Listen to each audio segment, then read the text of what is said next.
वजह, क्योंकि इब्लीस वो है जो फरिश्तों के तबका से था। सो ये भी गरूर में होने की वजह से, खुदा के खिलाफ होने की वजह से, जो कुव्वत में बढ़कर था, जोर में बढ़कर था, बाकी फरिश्तों से जलाल में बढ़कर था, लेकिन यह भी गिरा दिया गया है, गिर चुका। अब 6 तबके हैं, 6 दर्जे हैं जिनको समझना और जानना बहुत जरूरी है। पहला दर्जा, पहला तबका जो है वो खुदा है। दूसरा दर्जा या दूसरा तबका जो है वो फरिश्ते हैं। उसके बाद खुदा ने नबातात, हैवानात और मादनियात, इन सब को पैदा किया, खलक किया, मार्ज़े वजूद में लाया और छठे दिन किसको बनाया? लिहाजा छठा तबका, छठा दर्जा जो है वो इंसान का था। सो पहले 5 तबके, खुदा, बोले खुदा, फरिश्ते, नबातात, हैवानात, मादनियात और छठा दर्जा इंसान। अब हुआ यह कि जब फरिश्ता जो लूसीफर नापाक हुआ, और नापाक फरिश्तों के लिए जो यूनानी का लफ्ज है वो है नफलीम। पाक फरिश्ते जो है वो क्रोबीम है, सराफीम है, लेकिन ये नफलीम, नापाक फरिश्ता पर कुव्वत में बढ़कर था, इसलिए इसका गलबा नबातात पर, हैवानात पर, मादनियात पर और इंसान पर छा गया। इंसान और बाकी सारी चीजें इसके मुतहत हो गई और इंसान बेबसी का शिकार हो गया। अब खुशखबरी इस पर यह है कि कमजोर और गिरे हुए इंसान के लिए यीशु मसीह की जात, खुदा की जात से बढ़कर और कोई बशारत नहीं है। आमीन। इससे बढ़कर और कोई बशारत नहीं। इमाल 4 बाब और उसकी 12वीं आयत में लिखा है, आसमान के तले आदमियों को कोई दूसरा नाम नहीं बख्शा गया जिसके वसीला से निजात हो। सो यीशु मसीह ये किस तबका से है? आपसे सवाल है मेरा, यीशु मसीह किस दर्जा से है? कोई जवाब नहीं है। उतलिया मैं पूछन दिया, उतलिया यीशु मसीह किस तबका से? लूसीफर फरिश्तों के तबका से हुआ और उसके नीचे फिर नबातात, हैवानात और मादनियात। लेकिन यीशु मसीह किस तबका से है भाई?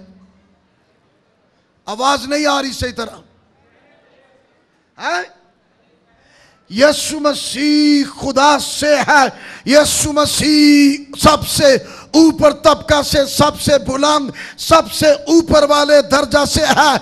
और यीशु मसीह का बशारत देना, यीशु मसीह के बारे में कलाम देना, यीशु मसीह के बारे में गवाही सुनाना और फिर यीशु मसीह पर ईमान लाना, खा इंसान कमजोर है या गिरा हुआ है, कैसी ही हालत का क्यों नहीं है, लेकिन जब वो यीशु मसीह पर ईमान लाता है, यीशु मसीह को कबूल करता है, सबसे अव्वल और ऊंचे दर्जे वाले को कबूल करता है, तो वो फरिश्तों से भी बढ़कर बुलंद हो जाता है। Hallelujah, hallelujah. आप ईमान रखते हैं इस बात पर? लोग आज, बहुत से लोग हैं जो इब्लीस से डरते हैं, जादूगिरों से डरते हैं, चिले वालों से डरते हैं, मणके वालों से डरते हैं, लंबे बालों वालों से डरते हैं। कहते हैं इसने चिला किया हुआ है, कड़े पहने हुए हैं, डरते हैं।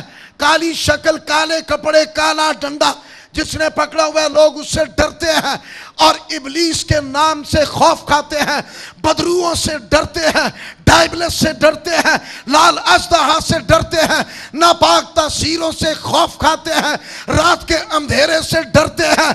लेकिन मैं आपको यह बताना चाहता हूं, जो यीशु मसीह को कबूल करने वाले, यीशु मसीह पर ईमान लाने वाले हैं, उनके लिए कोई खौफ नहीं है, उनके लिए कोई शिकस्त नहीं है, वो फतेहमंद है।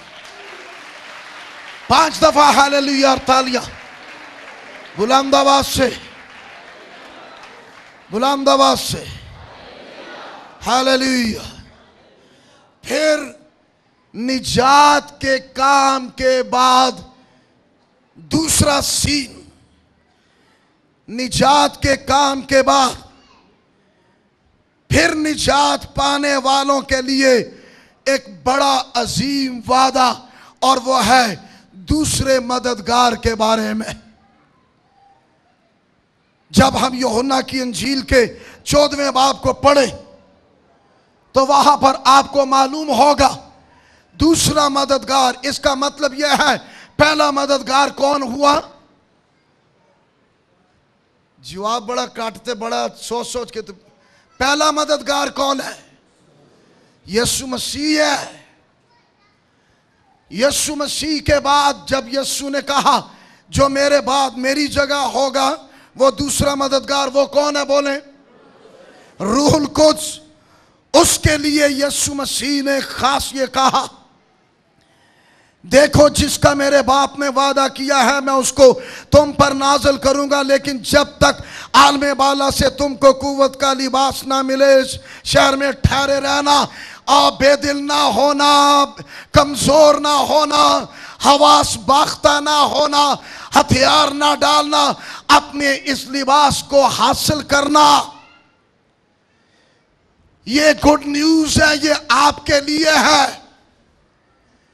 निजात पाने के बाद जब आप कुव्वत के लिबास को पहनते हैं तो आपकी शान बढ़ जाती है, आपका जलाल कुछ और है, आपका रोब खुदा के रोब की तरह हो जाता है, आपका जलाल खुदा के जलाल की तरह हो जाता है, आपकी हशमत खुदा की सी हशमत की तरह बन जाती है, क्योंकि आप खुदा के बेटे और बेटियां हैं। और जब आप खुदा के बेटे और बेटियां हैं, जैसा बाप वैसे ही उसके बच्चे। आमीन। अगर यीशु यहूदा के कबीले का बब्बर है तो बच्चे बिलियां ने हैं? बच्चे कौन ने? क्या बच्चे बिलियां ने म्याऊं म्याऊं कर दे फिर सारी जिंदगी म्याऊं च्यों नाली गुजार छड़ी है। जबकि यीशु मसीह के बारे में यह गवाही है कि वो यहूदा के कबीले का बब्बर है, और जो उस पर ईमान लाने वाले हैं वो भी बब्बर के बच्चे क्या है? बब्बर है। Hallelujah, hallelujah. लिहाजा इस कुव्वत के लिबास के बायस अब इस दुनिया में मैं आपको बता दूं, लोग टेररिस्ट से और दहशतगर्दों से और पता नहीं कौन कौन सी कुव्वतों और तासीरों से डरते हैं। और इब्लीस, कभी इब्लीस से पूछे, इब्लीस इस सारी कायनात और दुनिया में से अगर किसी से डरता है या उसके नजदीक उसके लिए कोई डेंजरस लोग हैं, तो वो मैं हूं, खादम है, आप है। आप में से हर एक एक यीशु मसीह पर ईमान लाकर निजात का लिबास पहनने के बाद जो कुव्वत का लिबास पहन लेते हैं, इब्लीस उनसे डरता है, खौफ खाता है, और फिर आप उसके लिए डेंजरस है। आपको खौफ के साथ जिंदगी गुजारने की जरूरत नहीं। कौन आपके लिए क्या करता फिरता है, अहमक है।